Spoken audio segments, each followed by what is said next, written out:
শরীফের 6303 নম্বর হাদিস, রাসূলুল্লাহ সাল্লাল্লাহু আলাইহি ওয়াসাল্লাম বলেছেন, যে ব্যক্তি এই দোয়াটি সকালবেলা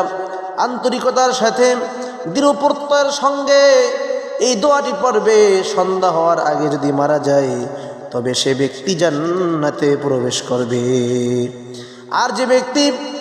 রাত্রিবেলা সন্ধ্যা হওয়ার সঙ্গে সঙ্গে এই দোয়াটি পড়বে, রাত্রে শেষ হওয়ার পরে সকালবেলা যদি সকাল হওয়ার পূর্বেই আল্লাহর বান্দা যদি মারা যায় তবে সে ব্যক্তিও জান্নাতে প্রবেশ করবে। দোয়াটি সাইয়্যিদুল ইস্তিগফার, আল্লাহুম্মা আনতা রাব্বি লা ইলাহা ইল্লা আনতা খালাকতানি ওয়া আনা আবদুকা ওয়া আনা আলা আহদিকা ওয়া ওয়া'দিকা মাসতাতa'তু আউযু বিকা মিন শাররি মা সানা'তু আবু'ু লাকা বিনি'মাতিকা আলাইয়া ওয়া আবু'ু বিযামবি ফাগফির লি ফাইন্নাহু লা ইয়াগফিরুয যুনুবা ইল্লা আনতা। দোয়াটি আবার বড় হলো, আল্লাহুম্মা আনতা রাব্বি লা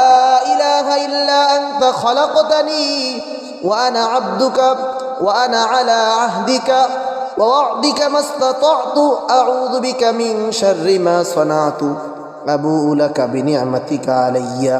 ওয়া আবু'ু বিযামবি ফাগফির লি ফাইন্নাহু লা ইয়াগফিরুয যুনুবা ইল্লা আনতা।